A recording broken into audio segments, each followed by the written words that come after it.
Siapakah Insinyur Salah Atia ini? Mengapa kematian beliau menggemparkan Kairo dengan pemakamannya yang dihadiri lebih dari 1,5 juta orang? Mari kita simak kisah dari Asosiasi Universitas Islam Mesir ini. Al-Kisah dari kampung kecil bernama Tafahna al-Ashraf, distrik Mittelghamir, provinsi Dakohliah, Mesir, ada 9 orang sarjana miskin lulusan Fakultas Pertanian. Lalu mereka pun sepakat membuat sebuah peternakan unggas, sembari mencari mitra ke-10. Namun mereka terbentur modal, maka dengan sekuat tenaga mereka kumpulkan dari hasil menjual tanah, perhiasan istri, hingga meminjam. Meski tidak banyak terkumpul, namun mencukupi untuk memulai usahanya. Pertanyaan tersisa, siapa mitra yang ke-10? Insinyur Salah, satu dari mereka, pun berkata, "Aku sudah menemukan mitra yang ke-10. Siapa?" kata teman-temannya. "Allah," lanjutnya. "Allah akan menjadi mitra usaha kita yang ke-10. Allah akan mendapat 10% dari keuntungan kita. Dengan perjanjian, Allah yang akan memberikan perlindungan dan pemeliharaan, keamanan dari segala wabah penyakit." Akhirnya mereka pun sepakat.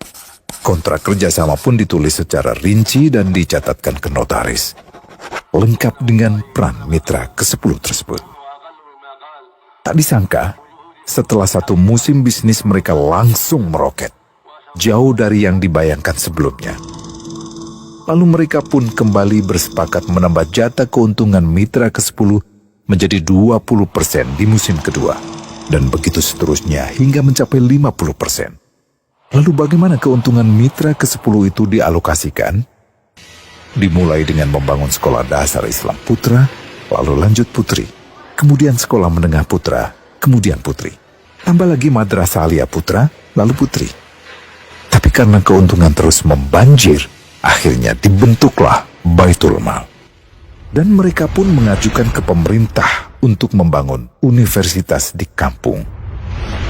Awalnya ditolak dengan alasan tiadanya akses bagi para mahasiswa.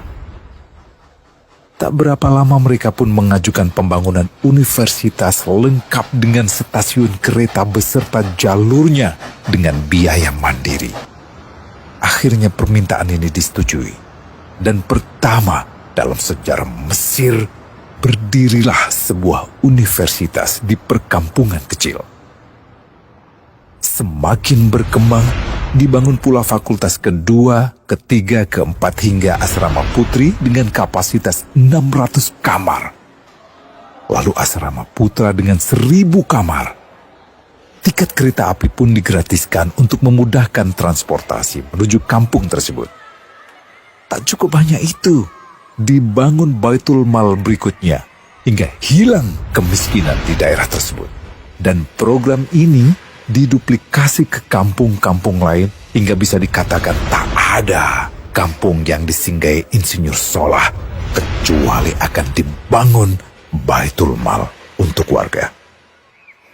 Bantuan pun diberikan untuk fakir miskin dan para janda.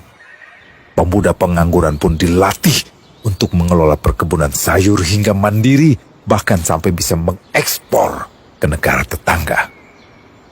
Pada saat panen raya, seluruh penduduk dikirimi paket sayur.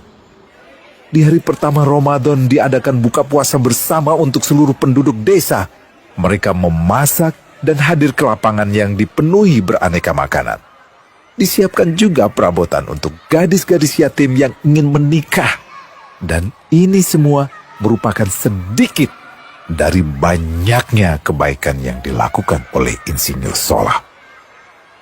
Hingga pada akhirnya disepakatilah keuntungan perusahaan 100% untuk Allah.